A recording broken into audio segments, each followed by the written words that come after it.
thinking with my mouth open since 2020.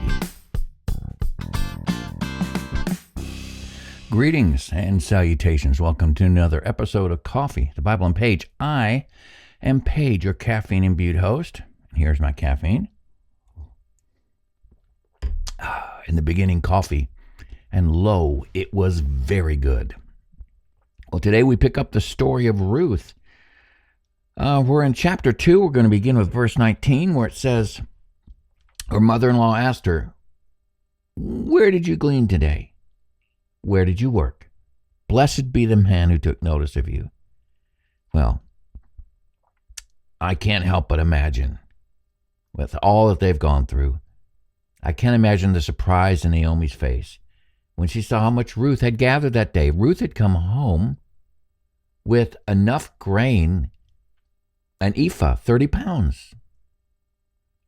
Over the next 6 to 8 weeks of work, she could legitimately glean enough grain to support them the rest of the year. Not only to give them food to eat, but to give them grain to sell in the marketplace. They were not going to be a burden to anyone. These two women were going to support themselves. So you can imagine how hopeful Naomi was beginning to get.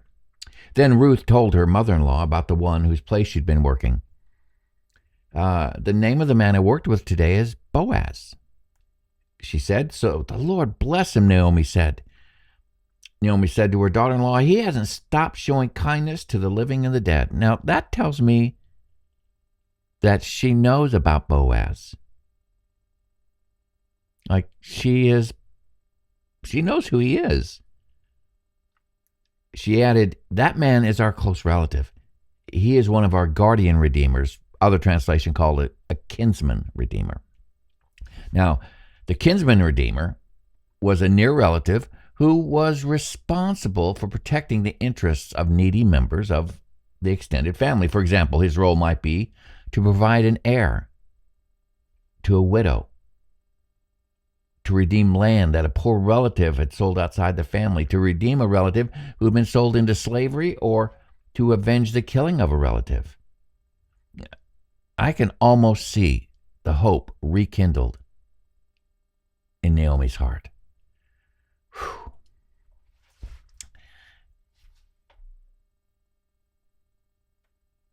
Verse 21. Then Ruth the Moabite said, "He even said to me, 'Stay with my workers until they finish harvesting all the grain.'" Naomi said to Ruth, her daughter-in-law, "It'll be good for you, my daughter, to go with the women who work for him, because in someone else's field you might be harmed." So Ruth stayed close to the women of Boaz to glean until the barley and wheat harvest were finished. And she continued to live with her mother-in-law.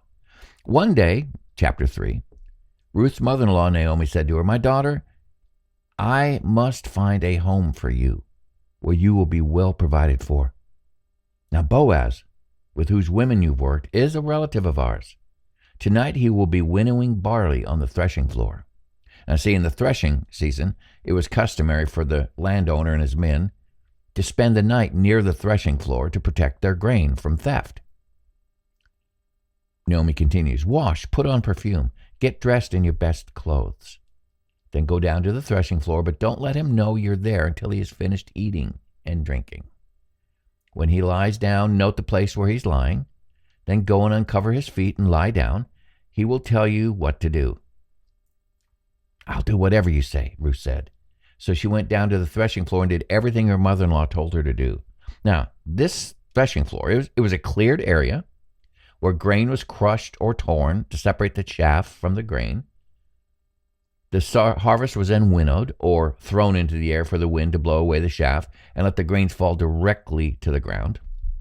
All this took place in the spring, at the time of the harvest festivals. And you see, a little explanation of what's going on here. Israel had flirted with Baal worship from the moment it entered the Promised Land. And part of that worship was sexual revelry at the threshing floors at the conclusion of the harvest, celebrating Baal's quote-unquote provision. So even though the following prophetic word from Hosea was written 500 years after Ruth, it does give us a glimpse at what Israel was beginning to struggle with during the time of Ruth in regards to idolatry. Hosea said, "Don't rejoice, Israel. Don't be jubilant like other nations, for you have been unfaithful to your God. You love the wages of a prostitute at every threshing floor." This would also explain Naomi's previous admonition to her daughter-in-law, where she said, "It's good for you, my daughter, to go with the women who work for him, because in someone else's field you might be harmed." If you're a woman that wasn't part of the household of Boaz or part of the household of anybody else, there is a danger for you that you would be taken advantage of. The threshing floor was a public place. Men stayed overnight temporarily to guard their grain. So sometimes men would take advantage of prostitutes at that place. It would be a party. And Naomi was concerned about Ruth. Well, if she was concerned about Ruth, why did she tell her to wash and put on perfume and get dressed in your best clothes? Well, what she was getting ready to tell Ruth to do was not what a prostitute would do. So just pay attention to what's going to happen. In preparing to go to Boaz, she was telling her to change her appearance from that of a mourning widow to that of an eligible woman, someone who is not there for just a sexual dalliance, but someone who is available for marriage. This signaled that Ruth was no longer in grief over her late husband and was now open to remarriage. So her washing and dressing weren't acts of seduction, the act of a prostitute. They were a sign of readiness and hope for a new beginning. But you got to be careful, Ruth. When he lies down, note the place where he's lying, then go uncover his feet and lie down. Now, to uncover his feet meant basically to lie near his feet, perhaps pulling back part of his cloak, so that when he awoke from the cool night air, he would notice her presence. Lying at his feet was a gesture of humility and appeal, a servant asking for covering, protection, favor, not a prostitute. Now, when Boaz had finished eating and drinking, was in good spirits, he went over to lie down at the far end of the grain pile. Ruth approached quietly, uncovered his feet, and lay down. In the middle of the night, something startled the man. He turned, and there was a woman lying at his feet. "Who are you?" he asked. "I'm your servant Ruth," she said. "Spread the corner of your garment over me, since you are a kinsman redeemer of our family." In Hebrew, spread your garment, literally spread your wing, echoes God's covenant language, just as the Lord spread his wing over Israel. So Ruth is essentially saying, "Boaz, act as my kinsman redeemer. Take me under your covenant protection and make me your wife." This is a marriage proposal made with reverence and trust in Boaz's character and God's law. With a striking play on words, Ruth confronts Boaz with his moral obligations. In the harvest field, he had wished her well at the hands of the Lord, under whose wings you have come to take refuge. Now on the threshing floor, Ruth asks him to spread his wings, i.e., the corners of his garment, over her. Boaz is vividly reminded that he must serve as the Lord's protective wing over Ruth. And here's Boaz's response. Classy guy. "The Lord bless you, my daughter," he replied. "This kindness is greater than that which you showed earlier." Now, the kindness Boaz refers to is evidently Ruth's proposal to follow the custom that would provide an heir for Naomi. "You've not run after the younger men," he said, "whether rich or poor. Now, my daughter, don't be afraid. I will do for you all that you ask. All the people of my town know that you are a woman of noble character." So he's telling her, "I know that you are not, I don't want to put it another way, you're not a prostitute. You're not a loose woman. You're not a woman with loose morals. You haven't chased after a husband just for the sake of finding somebody with money. You have proven yourself to be a woman of noble character, and he accepts what she is saying in light of that. See, Ruth has risen from being a Moabite and a servant to becoming attractive to Boaz as a possible marriage partner. More than that, she's risen in the eyes of many of the residents of Bethlehem to become a respected member of the community. But not everybody in Bethlehem, but most people, it seems like. Verse 12, it says, although it is true that I am a guardian redeemer or kinsman redeemer of your family, there's another who is more closely related than I. All right. Naomi's in the know, right? How could she not be? Why did Naomi not mention this closer relative? Why didn't she send Ruth to this closer kinsman redeemer? Why did she focus on Boaz? In fact, in this whole narrative that's getting ready to take place, we don't even know the name of this other kinsman redeemer.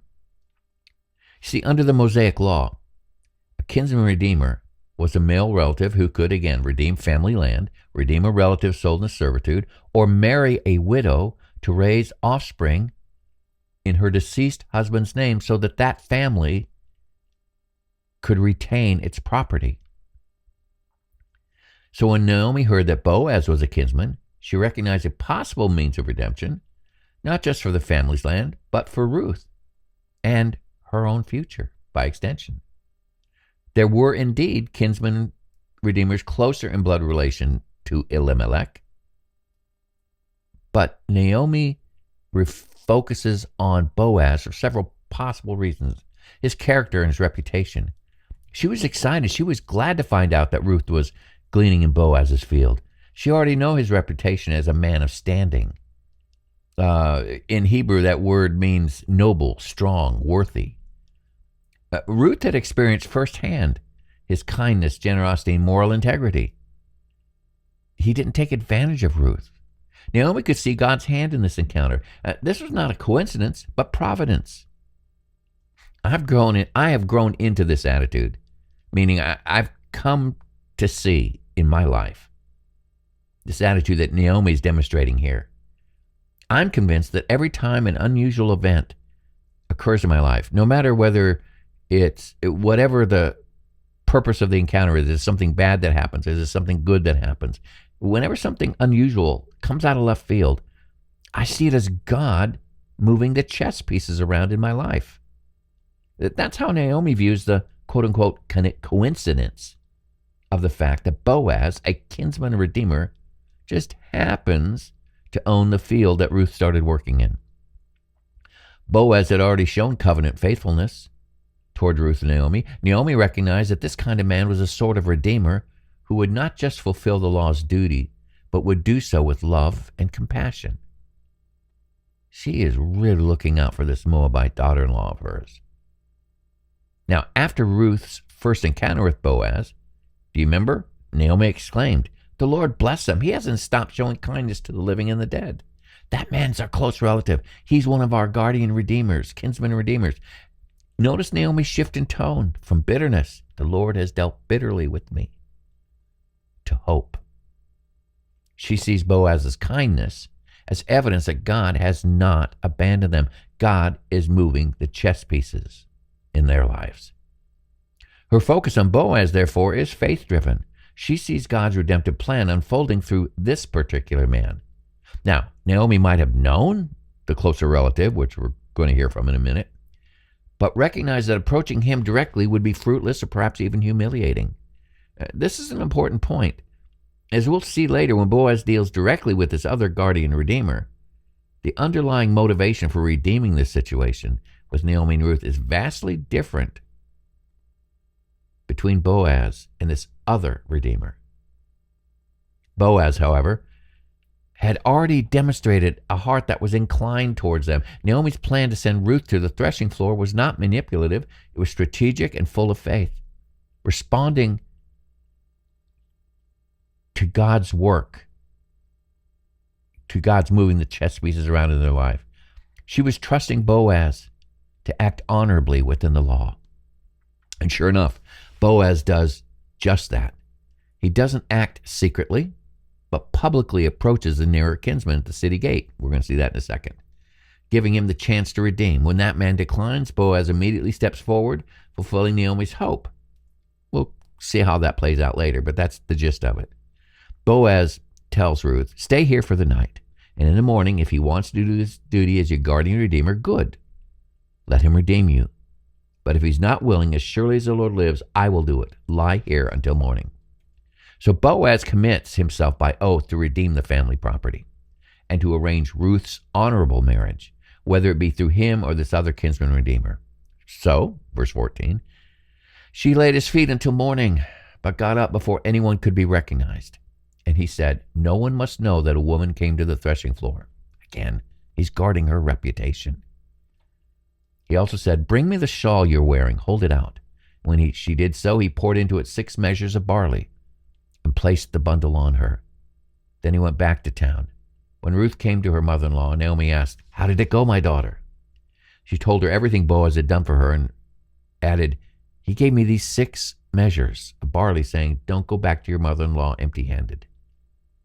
Then Naomi said, wait, my daughter, until you find out what happens, for this man will not rest until the matter is settled today.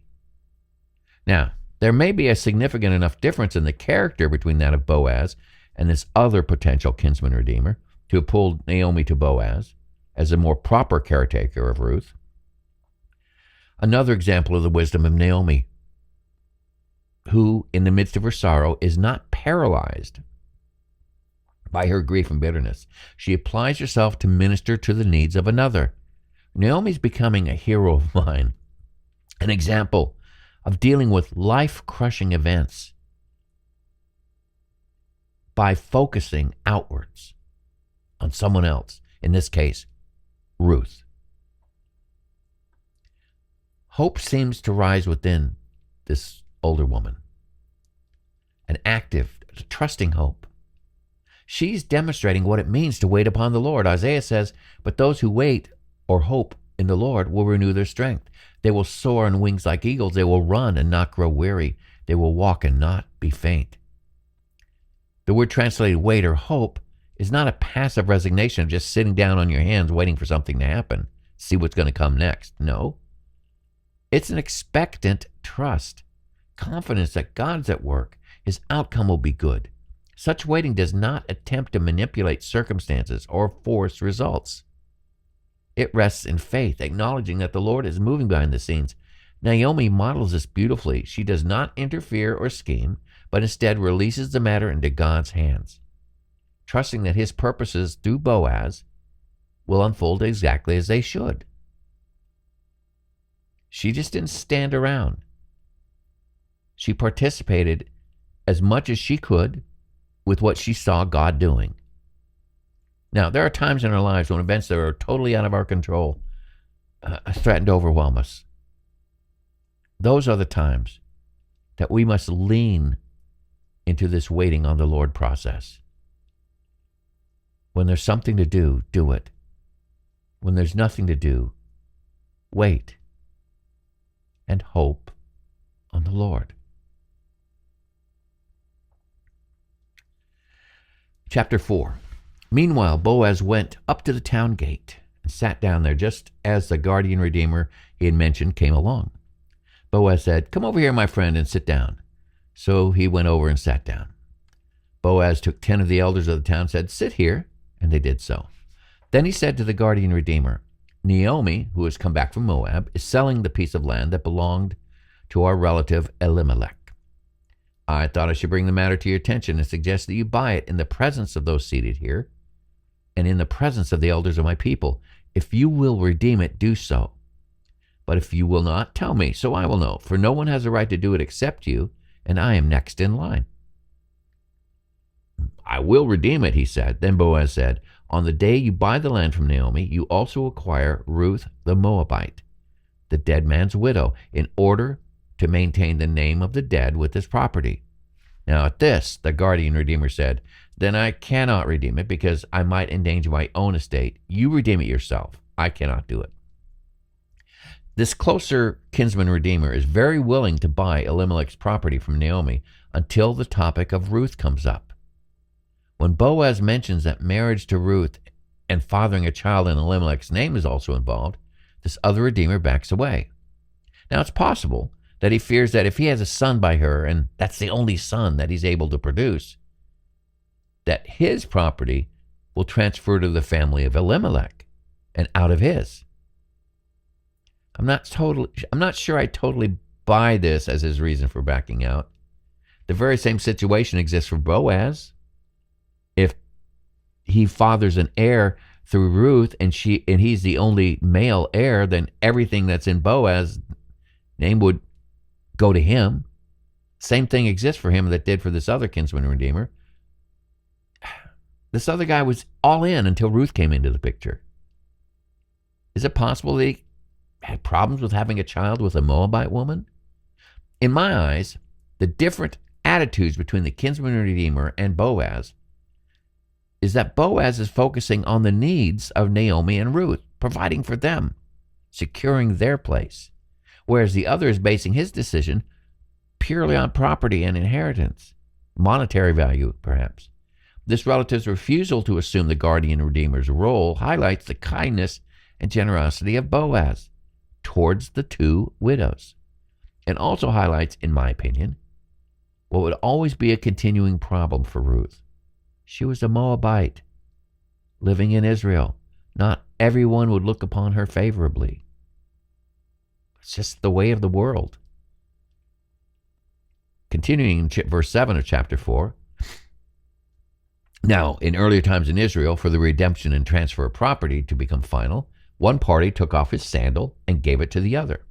This is a method of legalizing transactions in Israel. So the guardian redeemer said to Boaz, "Buy it yourself." And he removed his sandal. Now, Boaz summoned or announced to the elders and all the people, "Today you are witnesses that I have bought from Naomi all the property of Elimelech, Chilion, and Mahlon. I have also acquired Ruth the Moabite, Mahlon's widow, as my wife, in order to maintain the name of the dead with his property, so that his name will not disappear from among his family or from his hometown. Today you are witnesses." The elders and all the people of the gate said, "We are witnesses. May the Lord make the woman who is coming into your home like Rachel and Leah, who together built up the family of Israel. May you have standing in Ephrathah and be famous in Bethlehem. Through the offspring the Lord gives you by this young woman, may your family be like that of Perez, whom Tamar bore to Judah." Without hesitation, Boaz closes the negotiations with the other kinsman redeemer, receiving the blessings of Bethlehem's elders. This passage I just read describes one of the most meaningful, legal, and symbolic moments in the entire book. The act of removing a sandal and giving it to another person was an ancient custom in Israel that served as a public symbol of the transfer of rights, particularly in matters involving property or redemption. By handing over a sandal, the unnamed guardian redeemer was formally relinquishing his right to redeem Naomi's land and marry Ruth. In doing so, he effectively passed both the privilege and the responsibility of redemption to Boaz.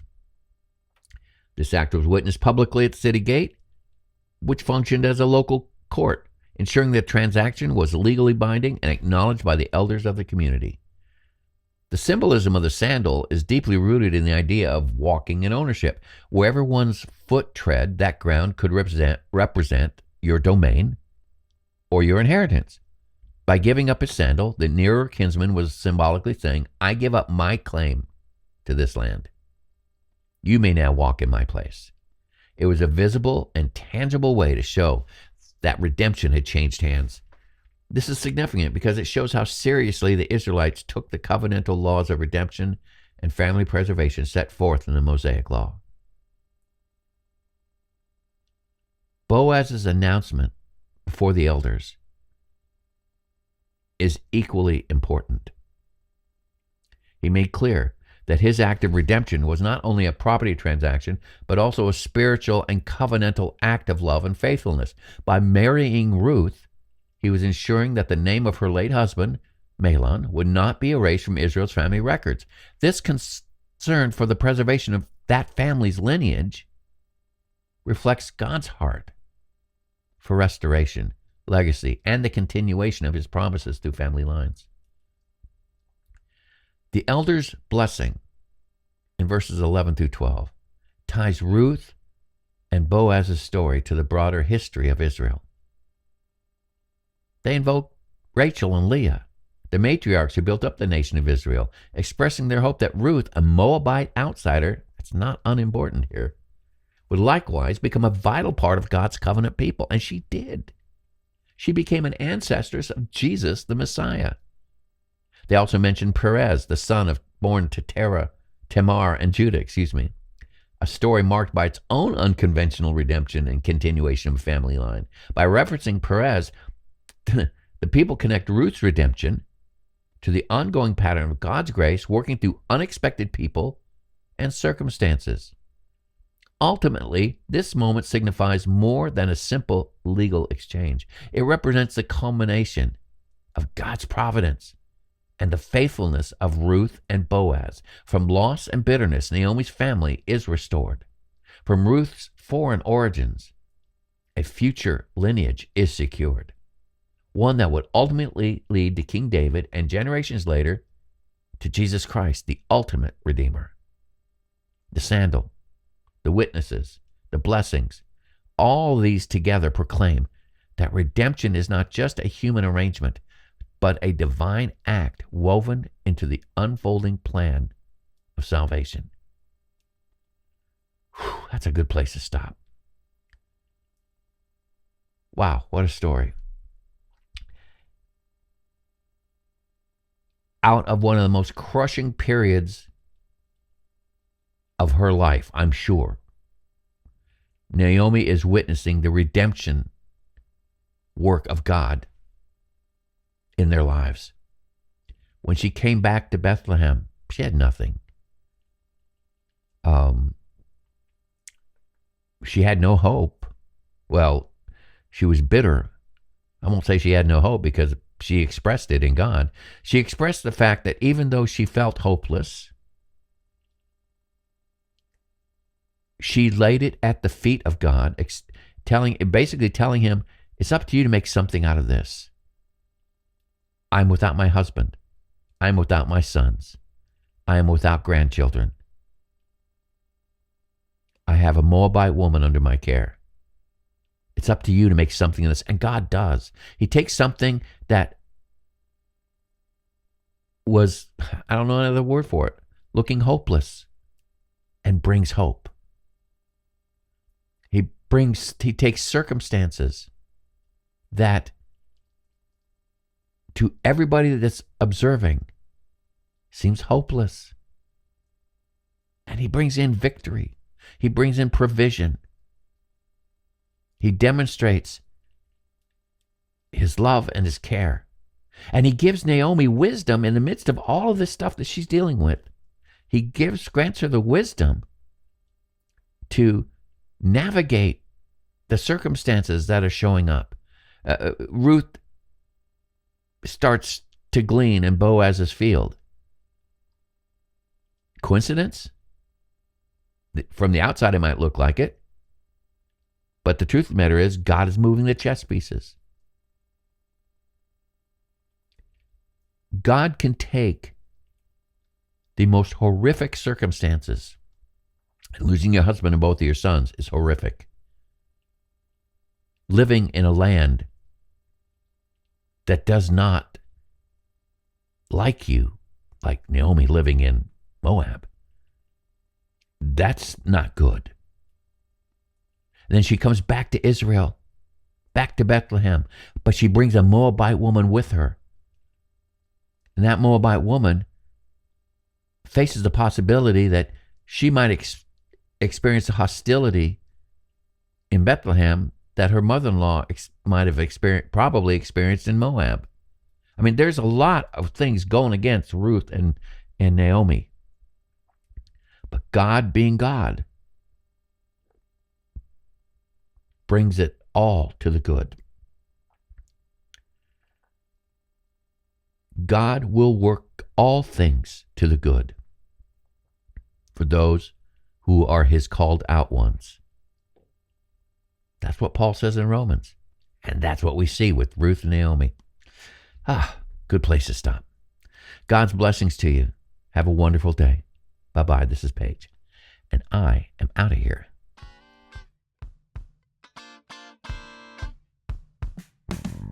You can purchase these transcripts at patreon.com/coffeeBiblePage.